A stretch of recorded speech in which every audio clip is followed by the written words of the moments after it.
Hello student, welcome to Om A to Z classes. आज हम कक्षा 10 गणित प्रश्नावली 3.2 का प्रश्न संख्या पहला भाग हल करेंगे।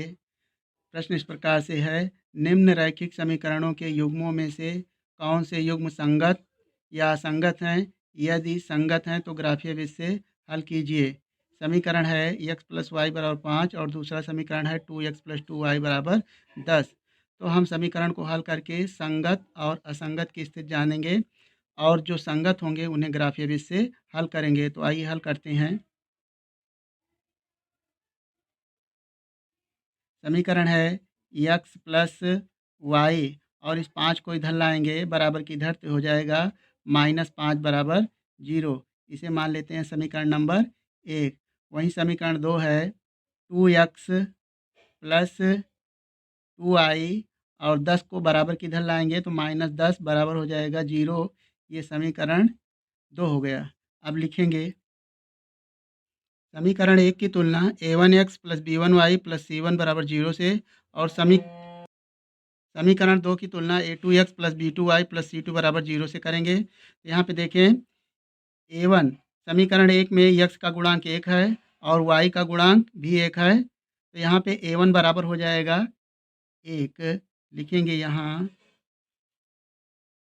a1 बराबर 1, b1 बराबर 1 और c1 बराबर है -5। c1 बराबर -5। अब समीकरण 2 में देखें a2 बराबर 2, b2 बराबर भी 2 है और c2 बराबर -10 है। तो लिखेंगे a2 बराबर 2, b2 बराबर 2, c2 बराबर है -10। अब इसकी तुलना इन अनुपात में करेंगे तो लिखेंगे अब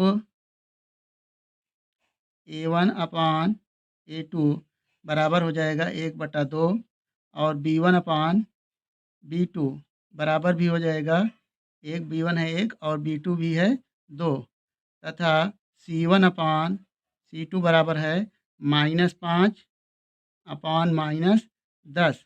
ये हो जाएगा माइनस से माइनस कैंसिल हो जाएगा, 5 एक नम 5 और 5 दूनी 10।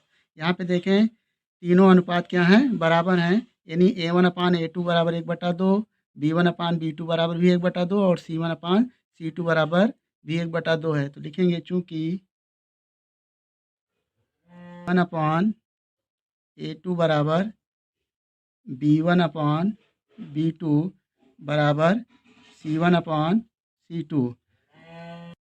अब आइए जानते हैं कि ये संगत हैं कि असंगत हैं। तो यहाँ पे देखें जब a1 upon a2 not equal b1 upon b2 हो या a1 अपान a2 बराबर b1 अपान b2 बराबर c1 अपान c2 हो, तब रैखिक समीकरण के युग्म संगत होते हैं। जो हमारे समीकरण का हल आया है रैखिक का, तो यहाँ पे लिखेंगे रैखिक समीकरण युग्म संगत है। अतः रैखिक समीकरण युग्म संगत हैं। अब इसे ग्राफीय विधि से हल करेंगे। ग्राफीय विधि से हल। समीकरण 1 से लिखेंगे समीकरण 1 से समीकरण 1 आपका है x प्लस वाई बराबर 5। यहाँ से हो जाएगा y बराबर हो जाएगा 5 माइनस x। तो इसे समीकरण 2 के लिए हो जाएगा 2x प्लस 2y बराबर 10। ये समीकरण 2 है।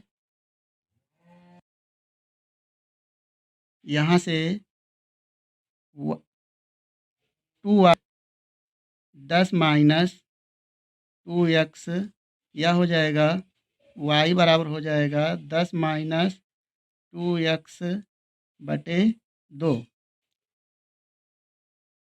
यहाँ देखें समीकरण 1 के लिए टेबल बनाएंगे। यहाँ पे हम x और y के लिए टेबल बनाते हैं।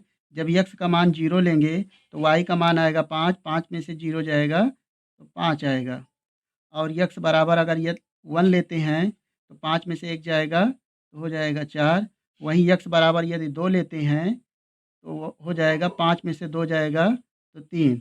ये समीकरण 1 के लिए टेबल तैयार हुई। अब इसी प्रकार समीकरण 2 के लिए टेबल तैयार करते हैं। तो समीकरण 2 में भी हम वही मान लेंगे यक्स और वाई के लिए। तो यहाँ पे यक्स बराबर ये 0 लेते हैं तो 2 का 0 में गुणा करेंगे तो हो जाएगा 0 और 10 का 2 में भाग करेंगे तो हो जाएगा 5। तो यक्स बराबर 0 तो वाई बराबर आया 5 और यक्स बराबर 1 लेते हैं तो 2 एक अन्नम 2 और 10 में से 2 जाएगा तो हो जाएगा 8 और 2 का भाग करेंगे 8 में तो हो जाएगा 4 और पुनः वहीं यक्स बराबर 2 लेते हैं तो 2 दूना 4 और 10 में से 4 जाएगा तो 6 और 2 का भाग करेंगे तो 3 आएगा। यक्स बराबर 2 लेने पर वाई का मान आया 3। तो यहाँ पे देखते हैं समीकरण 1 और समीकरण 2 की दोनों की स्थितियाँ सेम हैं। आइए इसे ग्राफ में दर्शाते हैं। अब हम दिए गए मानों को ग्राफ में दर्शाएंगे। ग्राफ में हम इन मानों को अंकित कर लिए हैं। यहाँ देखें समीकरण 1 और 2 के जो सेम मान आए हैं यक्स बराबर 0, वाई बराबर 5, यक्स बराबर 1 और वाई बराबर 4 और यक्स बराबर 2 और वाई का मान आया है 3। तो इन बिंदुओं को हम ग्राफ पर दर्शाएंगे। तो देखें ग्राफ में यक्स अक्ष की धन दिशा पर 6 अंक और वाई अक्ष की धन दिशा पर भी 6 अंक दर्शाए गए हैं। यहाँ पे हमारे पास अधिकतम अंक 6 है, वो 5 है, इसलिए 6 अंक तक दर्शा लिया गया है। तो इसे धन दिशा में हम देखेंगे। पहले यक्स अक्ष पर मूल बिंदु है 0। टेबल में देखें पहला बिंदु 0 है और वहीं वाई अक्ष पर 5 है। तो वाई अक्ष की धन दिशा पर हम 5 बिंदु पर चलेंगे। तो ये बिंदु आया 5वां। ये बिंदु हो 0,5 लिखेंगे 0,5। ये 5वें अंक पर सम्मिलित है। अब लिखेंगे यक्स अक्ष पर क्षैतिज दिशा में 1 इकाई चलेंगे और ऊर्ध्वाधर वाई अक्ष पर 4 इकाई। यहाँ पे दूसरा बिंदु प्राप्त होता है। यह हो जाएगा 1,4। अब देखें टेबल में यक्स पर 2 है, वाई पर 3। तो यक्स अक्ष पर क्षैतिज दिशा में 3 इकाई और वाई अक्ष यक्स अक्ष की क्षैतिज दिशा में 2 इकाई और वाई अक्ष की ऊर्ध्वाधर दिशा में 3 इकाई ऊपर की ओर। तो मिलता है बिंदु 2,3। अब इसे तीनों को मिला देंगे प्रकार। तो देखें यहाँ पे ये तीनों बिंदु आपस में मिलते हुए और यहाँ पे ये जो बिंदु हैं ये समीकरण 1 के लिए है। लिखेंगे यह समीकरण है यक्स प्लस वाई बराबर 5 और यही रेखा समीकरण 2 के लिए भी प्राप्त हुई है। समीकरण 2 के लिए भी वही टेबल प्राप्त हुई है। तो इस स्थिति में दोनों का मान सेम आएगा और दोनों रेखाएं क्या होंगी, समपाती होंगी। ऐसी स्थिति में इसका हल आएगा। लिखेंगे अतः रैखिक समीकरण युग्म के अपरिमित रूप से अनेक हल होंगे। यह उत्तर आया। मुझे विश्वास है कि इस प्रश्न का हल आपको समझ में आ गया होगा। आप अपना किसी भी प्रकार का डाउट सुझाव हो तो हमें कमेंट करें। मिलेंगे नए वीडियो के साथ। जय हिंद।